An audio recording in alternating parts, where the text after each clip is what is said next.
Fiston, reka twerekeze hanze y'u Rwanda duhereye ku gikombe cya Afurika cy'ibihugu kandi 2027 kigiye kubera bwa mbere mu bihugu bitatu aribyo Kenya, Tanzania na Uganda, kikazitabirwa n'ibihugu 48 bizaba biri mu matsinda 12. Kizaba kandi aricyo cya mbere kibereye muri Afurika y'Iburasirazuba mu myaka isaga 50 ishize.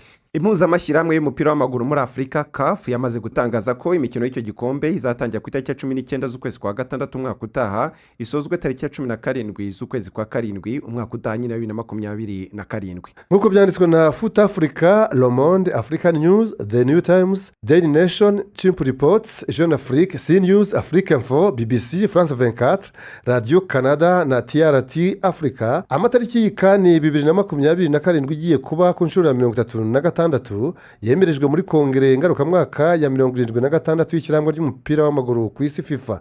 Iyi kongere yabereye i Vancouver muri Canada ku itariki 30 z'ukwezi gushize kwa kane. Fiston, iyi kongere ya 76 ya FIFA yitabiriwe n'abantu bagera ku 1400 baturutse mu mashyirahamwe 211 agize FIFA, ikaba ari ibanze ku bumwe bw'isi yose, kurandura irondaruhu n'ivanguramoko mu mupira w'amaguru ndetse no kongera amafaranga agenewe imyiteguro y'amakipe 48 azitabira mondiyari ya 2026.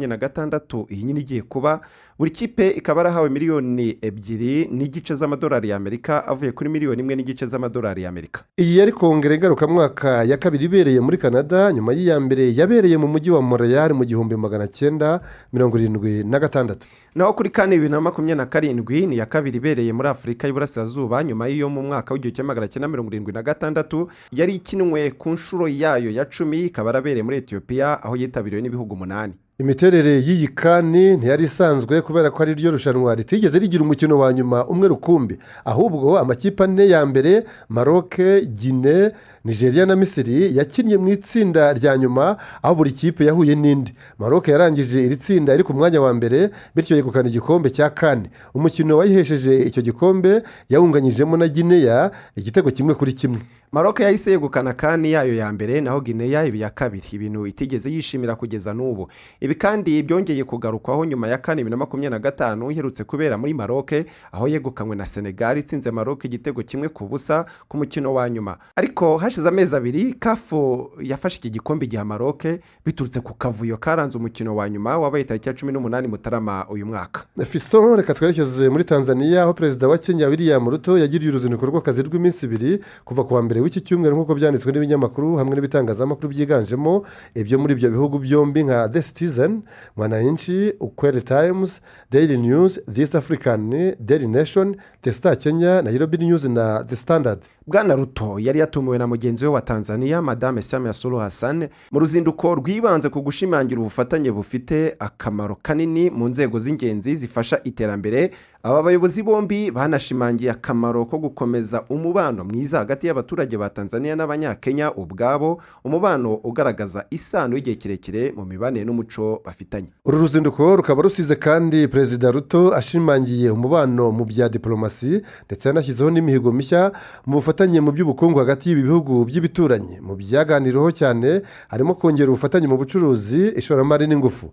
Izi nzego zikaba zifatwa nk'urufunguzo rwo gufungura ubushobozi bw'ubukungu bw'akarere ka Afurika y'Iburasirazuba. Mu bidakunze kubaho mu bihe bya diplomasi, ku munsi wa kabiri w'uruzinduko rwe Perezida William Samuel Ruto yagejeje ijambo ku nteko ishinga amategeko ya Tanzania i Dodoma mu murwa mukuru wa politike w'icyo gihugu, aho yasabye ko habaho ubumwe bwisumbuyeho n'ibikorwa bihuriyeho n'ibihugu byo muri Afurika y'Iburasirazuba. Yabwiye abadepite ba Tanzania ko ubufatanye bwa hafi ari ingenzi mu guteza imbere inyungu z'ubukungu zihuriweho no kongera ubushobozi bw'akarere mu guhangana ku isoko mpuzamahanga. Ni ku nshuro ya 6 rutagiye muri Tanzania kuva yaba perezida wa Kenya guhera muri Nzeri 2022, yaherukagayo mu ntangiriro z'umwaka ushize ubwo yari yitabiriye inama nyafurika yigaga ku by'ingufu yabereye i Dar es Salaam. Iyi nkuru yanzura yibutsa ko Perezida Ruto yasuye Tanzania akurikiranye na Perezida w'u Rwanda Paul Kagame wahagiriye uruzinduko rw'akazi rw'umunsi umwe ku cyumweru gishize tariki ya 3 muri uku kwezi kwa 5.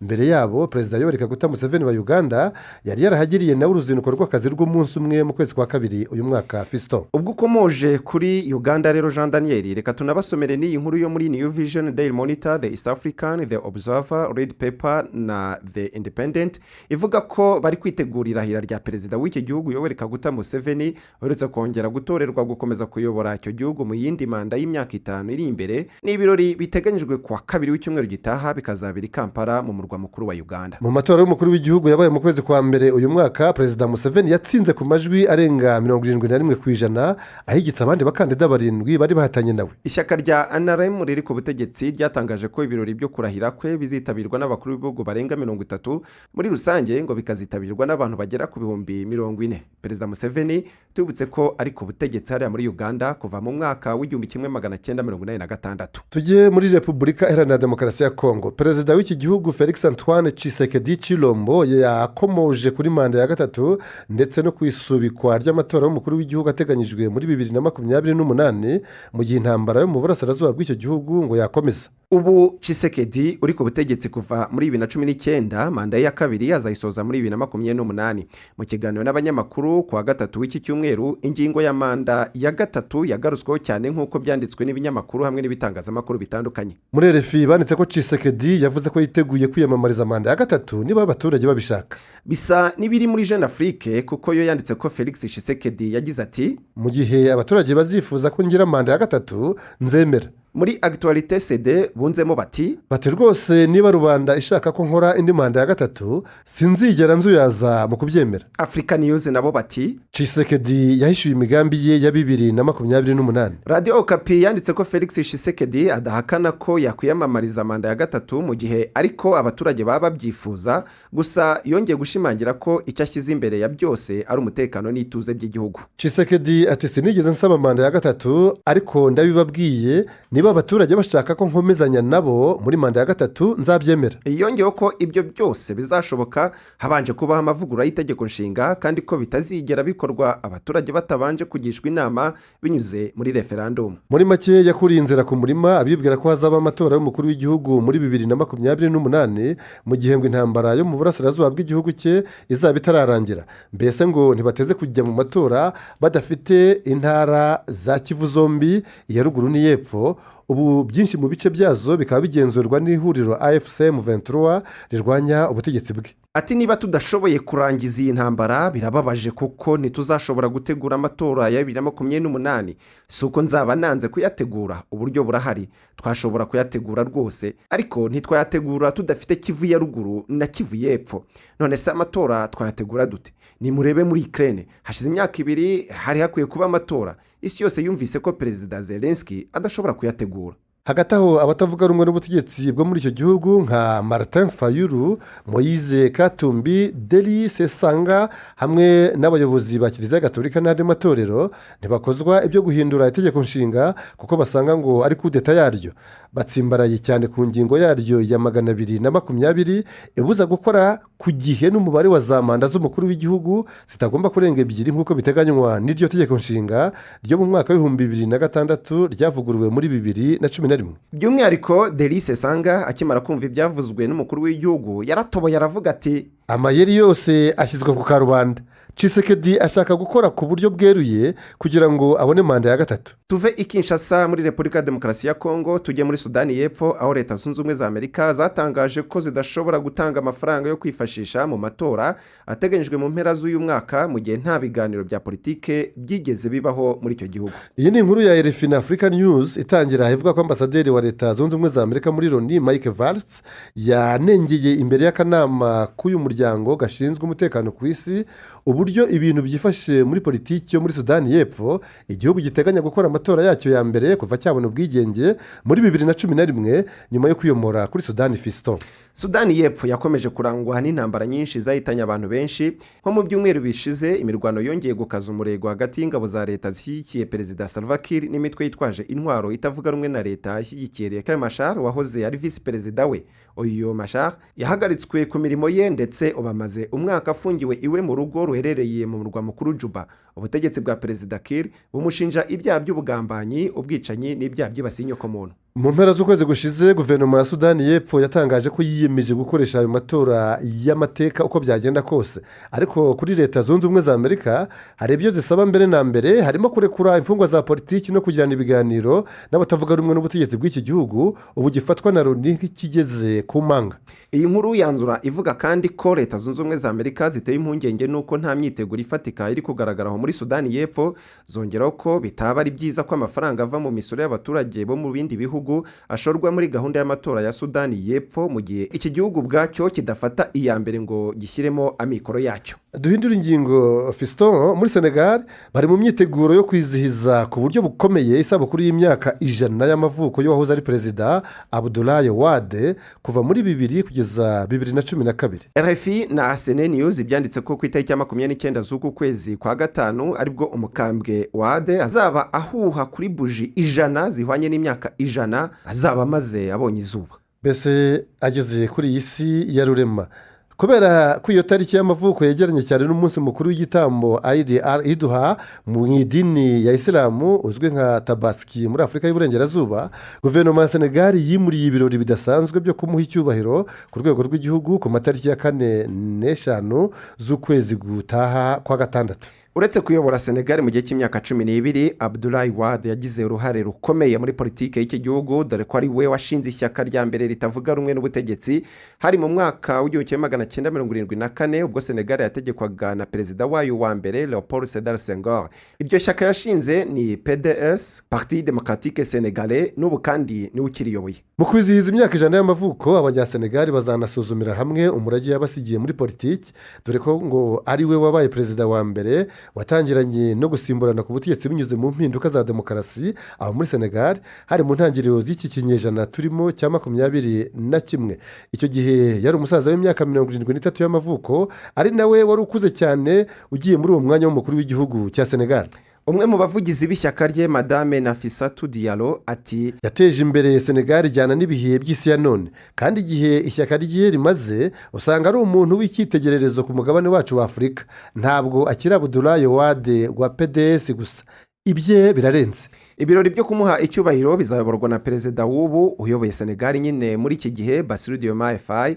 hari abatangiye no kubihuza no kumwitura kubera ko ishyaka rye PDS ryashyigikiye kandidatire ye mu matora y'umukuru w'igihugu aheruka aho muri Senegal mu mwaka wa 2024. Hagati aho ariko umuhungu we Karim Wade amaze imyaka 10 aba hanze y'igihugu mu buhungiro, ariko na Abdoulaye Wade ubwe kuva yava ku butegetsi muri 2012 yahise ajya kwibera i Versailles mu Bufaransa, gusa ajya anyuzamo agasubira mu gihugu cye cya Senegal, ariko ngo ntahamare iminsi myinshi. Fiston, reka tube tumwifurije isabukuru nziza y'amavuko. dusoreze mu nkuru zidasanzwe. umunyarwanda ati ntukihebe ugihumeka. ibi byajyana neza neza ni inkuru yo mu mvaho nshya ifite umutwe ugira uti muri Ethiopia umugore wari umaze imyaka 12 atarabyara yibarutse abana 5 icyarimwe. Imana ishimwe. uwo mubyeyi yitwa Bedouria Adem, afite imyaka 35 y'amavuko. nyuma y'imyaka 12 ategereje urubyaro, ku mugoroba kwa kabiri w'iki cyumweru nibwo yibarutse abahungu 4 n'umukobwa umwe, yabyaye abazwe ibizwi nka cesarienne. Bedouria Adem wari umaze igihe kinini afite agahinda n'ububabare mbere y'uko amasengesho ye asubizwa, yavuze ko we n'umugabo we bishimiye cyane guhabwa umugisha wo kubyara abana 5 icyarimwe. Ati sinabona amagambo yo gusobanura ibyishimo mfite. asobanura uko yumvaga ameze mu mubiri muri iyo myaka yose yo gutegereza urubyaro. yagize ati nasabye Imana umwana umwe gusa, ariko Allah ampaye abana 5. Ibitaro yibarukiyemo izo mpanga 5 bivuga ko abo bana bose bafite ubuzima bwiza. Umuyobozi w'ibyo bitaro Dr Mohamed Nour Abdullahi yavuze ko Bedouria Adem yasamye mu buryo busanzwe adakoresheje uburyo bwa IVF bwo gufasha abantu gusama hisunzwe ikoranabuhanga, kuko ibyo bitaro bitabutanga. ubu buryo bwa IVF bushobora kongera amahirwe yo gutwita abana benshi icyarimwe igihe hashyizwemo insoro zirenga rumwe. abaganga bavuga ko amahirwe yo gusama abana 5 mu buryo busanzwe hagirwa n'umuntu umwe mu bantu miliyoni 55. reka tugire tuti niyonkwe. Fiston, nibyo tugire tuti niyonkwe kandi asubireyo nta mahwa. Dusoreze muri Mali. aho Kigali Today yanditse ko za mpanga z'abana 9 zigiye gutangira ishuri, harimo abahungu 4 n'abakobwa 5. Jidi, abo bana bose bavukiye muri Maroc tariki ya 4 Gicurasi 2021 bahamara amezi 19 mbere yo gusubira iwabo muri Mali. Impamvu batinze kuva mu bitaro nuko bavutse batarageza igihe, bavuka nyina abazwe ku byumweru 30 by'inda, mu gihe ubusanzwe indima ari byumweru 40 kugira ngo ibe igejeje igihe cyo kuvuka. Buri mwana yavukanye ibiro biri hagati y'amagarama 500 n'ikiro kimwe. Baje biyongera kuri mukuru wabo w'umukobwa ubu ufite imyaka 7 y'amavuko. Bafite agahigo ko kuba ari abana benshi bavukiye rimwe bagakomeza kubaho bafite ubuzima bwiza, ubu bakaba barimo kwitegura nyine kugana ishuri. Abo bana kandi basangiye agahigo n'abandi bana bavukiye rimwe ari 9 bavutse kuri Geraldine Broderick wo muri Australia mu mwaka w'1971. Gusa ikibabaje cyane nuko muri abo bana bose ntawashoboye gukomeza kubaho, bapfuye bakiri impinja. Abo bonyine ubuzima bwabo bwarangiriye aho ngaho bakiri impinja, no kwihangana ku bagize umuryango wabo. Ariko twifurize abangaba bo muri Mali uko ari 9 kuzatangira ishuri kandi bakamenya ibyo bazabigishwa n'abarimu babo. Ni kuri izi mpanga 9 zo muri Mali dusorejeho iki kiganiro cyacu makuru mu binyamakuru cya none. Kaba ngira ngo nshimire cyane Fiston Felix Habineza wakimfashijemo. Fiston, wakoze cyane. Wakoze cyane Jean Daniel. Namwe kandi twakibanyemo ndabashimiye cyane. Ciao ciao. Ciao.